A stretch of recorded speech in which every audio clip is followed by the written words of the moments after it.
మీ ఎలాంటి వ్యాపార ప్రకటనలకైనా వెంటనే మా ఛానల్ సంప్రదించండి.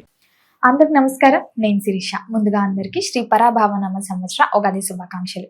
ప్రస్తుతం మనతో పాటు ఉన్నారు tarot card reader, crystal healer Sreeja గారు. అక్కతో మాట్లాడదాం. నమస్తే అక్క. నమస్తే శిరీష. అక్క, ముందు మీకు కూడా ఉగాది శుభాకాంక్షలు అక్క. Thank you so much. అక్క, ఓవరాల్ గా చూసుకుంటే మరి ఉగాది విశేషంగా సింహరాశి వారికి ఈ ఇయర్ ఎలా ఉంటుందంటారు? కెరియర్ పరంగా, ఫైనాన్షియల్ పరంగా ఎలాంటి జాగ్రత్తలు తీసుకుంటే బాగుంటుందంటారు ఈ year? Promotions, salary increments, on site opportunities విషయాల్లో కొంచెం కాంపిటేటివ్ సిచ్యువేషన్స్ అనేవి ఉండే అవకాశం ఉంది. అంటే వీళ్ళకి వస్తుందని ఎక్స్పెక్ట్ చేసినప్పుడు మేబీ కొన్ని కాంపిటేటివ్ సిచ్యువేషన్స్ వల్ల డిసప్పాయింట్మెంట్ ఉండే అవకాశం అయితే ఉంది. అలానే రాదు అని చెప్పలేము, కానీ ఒకసారి రాకపోయినా నెక్స్ట్ టైంకి ఛాన్స్ అయితే ఉంది.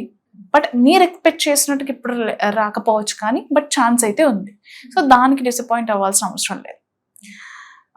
దాని తర్వాత అన్ని పనులు ఒకేసారి ప్లాన్ చేసుకోవడం, అంటే ఫర్ ఎగ్జాంపుల్ ట్రావెల్ ప్లాన్ కావచ్చు, లేకపోతే ఇంట్లో కొన్ని ఎక్స్పెన్సెస్ ఉన్నప్పుడు అదే టైంలో ట్రావెల్ ప్లాన్ చేసుకోవటం, లేదా ఇంకేదైనా ఇంట్లో అకేషన్స్ ఉన్నప్పుడు సడన్గా వేరే వేరే పనులు, అంటే ఎట్ ఏ టైంలో అన్ని పనులు ఒకేసారి, లేదా ట్రావెల్ అయినా కావచ్చు, వేరే ఇంకా ప్రోగ్రామ్స్ ఏదైనా కానీ ఒకటేసారి వీళ్ళు బ్యాలెన్స్ చేయలేక ఇబ్బంది పడే అవకాశం ఉంది.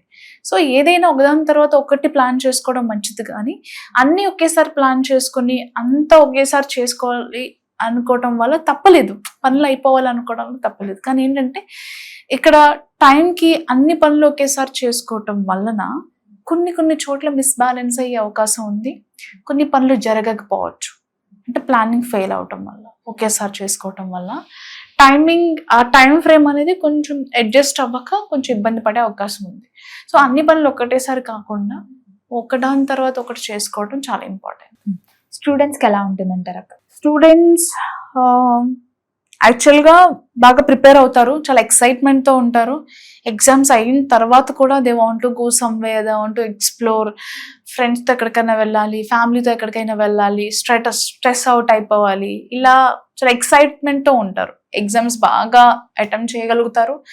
అలాగే దాని తర్వాత ఏ కోర్స్ జాయిన్ అవ్వాలి, మేబీ 10th తర్వాత only they are not focusing on one thing, అంటే ఇంటర్ అనే కాకుండా పర్సనల్గా ఏదైనా స్కిల్ డెవలప్ చేసుకోవాలి అని ఇంటెన్షన్స్ కూడా ఉంటాయి. యాక్చువల్గా జాబ్ పరంగా, కెరియర్ పరంగా ఎలా ఉంటుంది?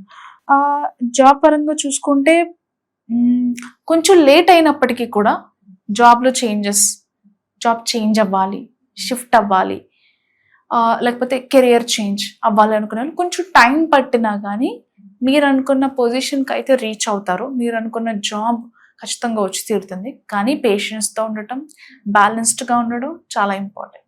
ఎవరైతే మ్యారేజ్ కాలేదో మరి ఈ ఇయర్ మ్యారేజ్ అవుతుందంటే? ఎస్, మ్యారేజ్కి సంబంధించి ఖచ్చితంగా ఛాన్స్ ఉంది, కానీ వచ్చిన అన్ని ప్రపోజల్స్ కూడా బలంగా ట్రస్ట్ చేయాలని లేదు. సో ఏదైనా మ్యారేజ్ ప్రపోజల్స్ వస్తే ఖచ్చితంగా 1కి 10 సార్లు 100 సార్లను ఆలోచించండి. బట్ పర్సన్ గురించి తెలియకుండా, సరిగా ఎంక్వైరీ చేసుకోకుండా, అది జాబ్కి సంబంధించిందైనా, బిజినెస్కి సంబంధించిందైనా, ఫ్యామిలీ రిలేటెడ్ అయినా, ఆయన పర్సనల్ లైఫ్కి సంబంధించిన విషయాలైనా, ఎవరిదైనా సరే. సో ఇక్కడ చాలా అలర్ట్గా ఉండటం, ఏ ప్రపోజల్ వచ్చినా బ్లైండ్గా ట్రస్ట్ చేయటం ఇంపార్టెంట్ కాదు. మీరు ఎంత కాన్షియస్గా ఉన్నారు, వాళ్ళ గురించి ఎంత బాగా డీటెయిల్డ్గా మీరు ఎంక్వైరీ చేయగలిగారు అన్నది చాలా ఇంపార్టెంట్. మరి ఫ్యామిలీ ఎన్విరాన్మెంట్ ఎలా ఉంటుందంటారు? Family environment go with the flow, complicated ఏం కనిపించట్లేదు. So go with the flow. ఎవరైతే ఈ రియల్ ఎస్టేట్ లో ఉంటారో వాళ్ళకి ఎలా ఉంటుందంటారు? పార్ట్నర్షిప్ బిజినెస్ లో ఉన్న వాళ్ళకి చాలా బాగుంటుంది. రియల్ ఎస్టేట్ లో ఎవరైతే రియల్ ఎస్టేట్ కి సంబంధించి మెటల్ బిజినెస్ చేస్తూ ఉంటారు కదా, అంటే అర్త్కి సంబంధించి ఏవేవైతే బిజినెస్లు ఉన్నాయో వాటికి సంబంధించి పార్ట్నర్షిప్ లో ఉన్న వాళ్ళకి చాలా బాగుంటుంది. మరి పొలిటీషియన్స్ లో ఉన్న వారికి ఎలా ఉంటుందంటే? పొలిటికల్ గా ఎవరైనా ఒక పదవి ఆశిస్తున్నా, లేదు తన పొజిషన్ని ఏమంటారు కాపాడుకునే ప్రయత్నాలు చేస్తూ ఉంటారు చాలా మంది. అలాంటి విషయాల్లో ఆ విషయంలో కావచ్చు, అండ్ ఓన్లీ స్టేట్ వైజ్ అని కాకుండా ఓవరాల్గా తన చామ్తో తన ఒక స్ట్రాంగ్ పొలిటికల్ లీడర్ అనిపించుకోవటానికి వీళ్ళు చేసే కొన్ని ఈవెంట్స్ ఏవైతే ఉంటాయో, పొలిటికల్ ఈవెంట్స్కి సంబంధించి, ప్రెస్ మీట్కి సంబంధించి, జనరల్గా జనాల్ని మెప్పించే పనుల్లో చేసే వాళ్ళ ఆ కార్యక్రమాలు ఏవైతే ఉంటాయో వాటిలో చాలా సక్సెస్ అవుతారు. అంటే ఈ ఇయర్ గుర్తింపు చాలా బాగుంటుంది. ఒక స్ట్రాంగ్ లీడర్గా మంచి రికగ్నైజేషన్ దొరుకుతుంది ఖచ్చితంగా. ఎస్. అండ్ ఎవరైనా పదవులు ఆశిస్తుంటే కనుక ఇది వస్తుంది నాకు అనుకునే వాళ్ళు ఉంటే ఖచ్చితంగా వస్తుంది ఈ ఇయర్. మరి ఫిలిం ఇండస్ట్రీలో ఉన్న వరకు ఎలా ఉంటుంది?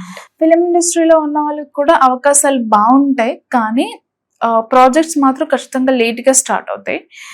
అండ్ ఇక్కడ కూడా గో విత్ ద ఫ్లో అన్నట్టే ఉండాలి. మనం అయిపోవాలి అంటే అన్ని పనులు టైంకి అయిపోవు, కాబట్టి ఆ విషయంలో జాగ్రత్తగా ఉండాలి.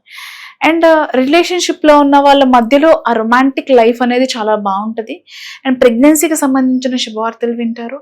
అలాగే సెకండ్ ప్రెగ్నెన్సీ కోసం వెయిట్ చేసే వాళ్ళకి కూడా చాలా అనుకూలమైన టైం అని చెప్పచ్చు. కానీ ఉన్న హెల్త్ ఇష్యూస్ని కానీ, అంటే బాడీ మీద ఎక్కువ ఫోకస్ చేసుకోవడం, ఫిజికల్ ఫిట్నెస్, మెంటల్గా స్టేబుల్గా ఉండటం చాలా ఇంపార్టెంట్. ఎందుకంటే ఈ మధ్యన చాలా ఎక్కువ కేసెస్ చూస్తున్నాం. పుట్టిన బేబీస్ హెల్తీగా లేకపోవడం, పుట్టిన ఆటిజంతో పుట్టడం, ఇవి చాలా ఎక్కువ చూస్తున్నాం. కాబట్టి మెంటల్గా, ఫిజికల్గా హెల్తీగా ఉండడం అనేది చాలా ఇంపార్టెంట్. ప్రెగ్నెంట్ టైంలో కూడా పాజిటివ్గా ఉండటం, పాజిటివ్ విషయాలు వినటం, టెంపుల్స్కి వెళ్ళటం అనే కాకుండా మీరు ఎక్కువ హ్యాపీగా ఉండడానికి ఏం చేస్తే హ్యాపీగా ఉంటారో, అది కుకింగ్ కావచ్చు, మీరు ఫుడ్, అంటే మీరు చాలా మందికి ఫుడ్ హ్యాపీనెస్ ఇస్తుంది, కొన్ని ప్లేస్లకు వెళ్ళటం హ్యాపీనెస్ ఇస్తుంది, కొంతమంది ఫ్రెండ్స్ని కలవటం హ్యాపీనెస్ ఇస్తుంది, కొన్ని సినిమాలు చూడడం హ్యాపీనెస్ ఇస్తుంది. సో ఇలా వాళ్ళు ఏం చేస్తే హ్యాపీగా ఉండగలుగుతారో ఆ విషయం మీద ఎక్కువ ఫోకస్ పెట్టి హ్యాపీగా ఉండడానికి ట్రై చేయడం చాలా ఇంపార్టెంట్. ఎస్. మరి ఈ ఇయర్లో వీళ్ళు ప్రాపర్టీస్ కొనడం కానీ, న్యూ వెహికల్స్ కొనడం కానీ జరుగుతుందంటారా? Properties will take time. ఇన్వెస్ట్మెంట్స్కి ప్లాన్స్ ఉంటాయి, కానీ